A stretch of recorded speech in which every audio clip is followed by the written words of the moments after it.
Chapter 12. Mr. Smellie and a rubber-soled shoe. Larry and Daisy had spent an exciting morning. They had decided to interview old Mr. Smellie as soon as possible and get it over. They talked over the best way of tackling him. "We can't very well go and ask for a drink of water or anything like that," said Daisy. "I simply can't imagine what excuse we can make up for going to see him." They had both thought hard for some minutes. Then Larry looked up.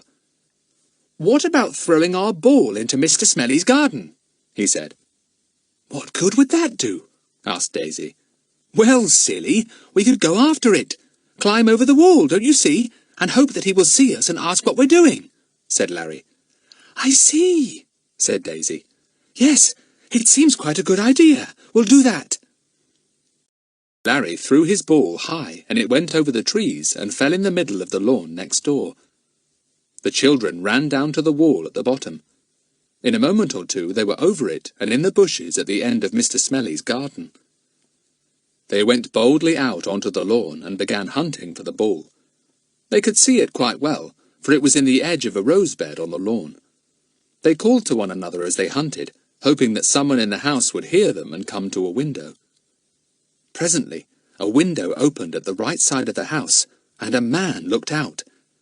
His head was quite bald on top, and he had a straggling beard that reached almost to the middle of his waistcoat. He wore heavy horn-rimmed glasses that made his eyes look very big. "What are you doing?" he called. Larry went and stood under the window and spoke extremely politely. "I hope you don't mind, sir, but our ball fell in your garden, and we're looking for it." A gust of wind blew into the garden and flung Daisy's hair over her face. It tugged at Mr. Smellie's beard, and it rustled round the papers on the desk by him. One of them rose into the air and flew straight out of the window. Mr. Smellie made a grab at it, but didn't catch it. It fell to the ground below. "I'll get it for you, sir," said Larry politely. He picked up the paper and handed it back to the old man. "What a very peculiar paper," he said. It was thick and yellow and covered with curious writing. "It is parchment," said Mr. Smellie, looking at Larry out of short-sighted eyes. "This is very, very old." Larry thought it would be a good idea to take a great interest in old papers. "Oh, sir," he said, "is it really very old? How old? How very interesting!" Mr. Smellie was pleased to have anyone taking such a sudden interest. "I have much older ones," he said. "I spend my time deciphering them, reading them, you know. We learn a great deal of old history that way." "How marvellous!" said Larry. "I suppose you couldn't show me any, sir, could you?" "Certainly, my boy, certainly," said Mr. Smellie, positively beaming at Larry. "Come along in. I think you will find that the garden door is open." "Could my sister come too?" asked Larry. "She would be very, very interested, I know." "Dear me, what unusual children," thought Mr. Smellie as he watched them going in at the garden door. They were just wiping their feet when a little bird-like woman darted out of a room nearby and gazed at them in surprise. "Whatever are you doing here?" she said. "Oh, this is Mr. Smellie's house. He doesn't allow anyone inside." "He's just asked us in," said Larry politely. "We have wiped our feet very carefully." "Just asked you in?" said Miss Miggle, the housekeeper, filled with astonishment. "But he never asks anyone in, except Mr. Hick, and since they quarrelled, even he hasn't been here." "But perhaps Mr. Smellie has visited Mr. Hick," said Larry, still wiping his feet, anxious to go on with the conversation. "No, indeed, he hasn't," said Miss Miggle. "He told me that he wasn't going to visit anyone who shouted at him in the disgusting way that Mr. Hick did. Poor old gentleman, he doesn't deserve to be shouted at. He's very absent-minded and a bit odd sometimes, but there's no harm in him." "Didn't he go down and see the fire when Mr. Hick's workroom got burnt?" asked Daisy. Miss Miggle shook her head. "He went out for his usual walk that evening," she said, "about 6 o'clock, but he came back before the fire was discovered." The children looked at one another. So Mr. Smellie had gone out that evening. Could he possibly have slipped down to Mr. Hicks, started the fire, and come back again? "Did you see the fire?" asked the housekeeper with interest. But the children had no time to answer, for Mr. Smellie came out to see what they were doing. They went with him into his study, a most untidy room, strewn with all kinds of papers, its walls lined with books that reached right up to the ceiling. "Gracious!" said Daisy, looking round. "Doesn't anyone ever tidy this room? You can hardly walk without stepping on papers." "Miss Miggle is forbidden to tidy this room," said Mr. Smellie, putting his glasses on firmly. They had a habit of slipping down his nose, which was rather small. "Now, let me show you these old books, written on rolls of paper, in the year, let me see now, in the year, I must look it up again. I knew it quite well, but that fellow Hick always contradicts me, and he muddles my mind so that I can't remember." "I expect your quarrel a day or two ago really upset you," said Daisy, most sympathetically. Mr. Smellie took off his glasses, polished them, and put them back on his nose again. "Yes," he said. "Yes, I don't like quarrels. Hick is a most intelligent fellow, but he gets very angry if I don't always agree with him. Now, this document—" The children listened patiently, not understanding a word of all the long speech that Mr. Smellie was making. He quite forgot that he was talking to children, and he spoke as if Larry and Daisy were as learned as himself. They began to feel very bored. When he turned to get another sheaf of old papers, Larry whispered to Daisy, "Go and see if you can find any of his shoes in the cupboard outside in the hall." Daisy slipped out. Mr. Smellie didn't seem to notice that she was gone. Larry thought he would hardly notice if he, Larry, went too. Daisy found the hall cupboard. She opened the door and went inside. It was full of boots, shoes, sticks, and coats. Daisy hurriedly looked at the shoes. She turned up each pair. They seemed about the right size, but they hadn't rubber soles. Then she turned up a pair that had rubber soles. How marvellous! Perhaps they were the very ones! She looked at the markings, but for the life of her she couldn't quite remember the markings in the drawing of the footprint. Were they, or were they not, just like the ones she was looking at?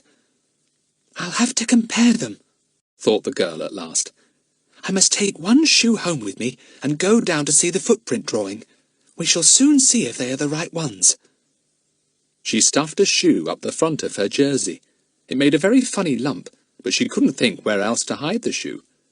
She crept out of the hall cupboard, straight into Miss Miggle. Miss Miggle was tremendously astonished to see Daisy coming out of the boot cupboard. "Whatever are you doing?" she asked. "Surely you are not playing hide-and-seek?" "Well, not exactly," said Daisy, who didn't quite know what to say. Miss Miggle carried a tray of buns and milk into the study, where Mr. Smellie was still lecturing to poor Larry. She put the tray down on the table. Daisy followed close behind her, hoping that no one would notice the enormous lump up her jersey. "I thought the children would like to share your 11 o'clock lunch with you, sir," said Miss Miggle. She turned to look at Daisy. "Gracious, child! Is that your hanky up the front of your jersey? What a place to keep it!" Larry glanced at his sister, and was amazed to see the curious lump behind her jersey. "I keep all kinds of things up my jersey front," said Daisy, hoping that no one would ask her to show what she had. Nobody did. Larry was just about to, but stopped himself in time on seeing that the lump was decidedly the shape of a shoe. The children had milk and buns, but Mr. Smellie did not touch his. Miss Miggle kept at his elbow, trying to stop him talking and to make him eat and drink. "You have your milk now, sir," she kept saying. "You didn't have your breakfast, you know." She turned to the children. "Ever since the night of the fire, poor Mr. Smellie has been terribly upset, haven't you, sir?" "Well, the loss of those unique and quite irreplaceable documents in the fire gave me a shock," said Mr. Smellie. "Worth thousands of pounds they were. Oh, I know Hick was insured and will get his money back all right, but that isn't the point. The documents were of the greatest imaginable value." "Did you quarrel about those that morning?" asked Daisy. "Oh, no. You see, Hick said these documents here, that I've just been showing you, were written by a man called Uranus," said Mr. Smellie earnestly. "And I know perfectly well that they were written by 3 different people. I could not make Mr. Hick see reason.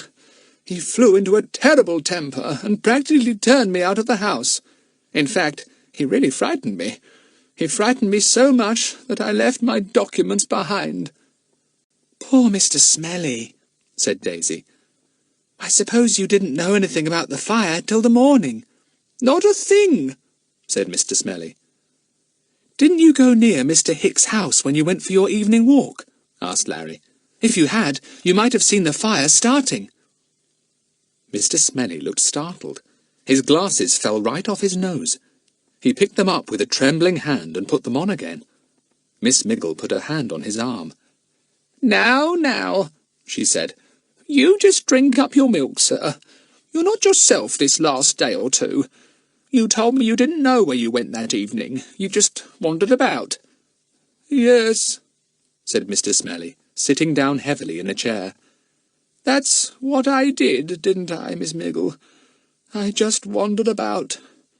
I can't always remember what I do, can I?"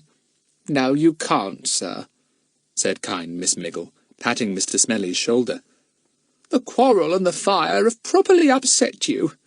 Don't you worry, sir." She turned to the children and spoke in a low voice. "You'd better go. He's got himself a bit upset." The children nodded and slipped out. They went into the garden, ran down to the bottom, and climbed over the wall. "Funny, isn't it?" said Daisy. "Why did he act so strangely when we began to ask him what he did the evening of the fire? Do you suppose he did start it, and has forgotten all about it? Or remembers it and is frightened? Or what?" "It's a puzzle," said Larry. "He seems too gentle a man to do anything so awful as burn a cottage down, but he might be fierce in some odd way. What have you got under your jersey, Daisy?" "A rubber-soled shoe with funny markings," said Daisy, bringing it out. "Do you think it is like the footprint?" "It looks as if it might be," said Larry, getting excited. "Let's go straight to the others and compare it with the drawing. Come on! I can hardly wait."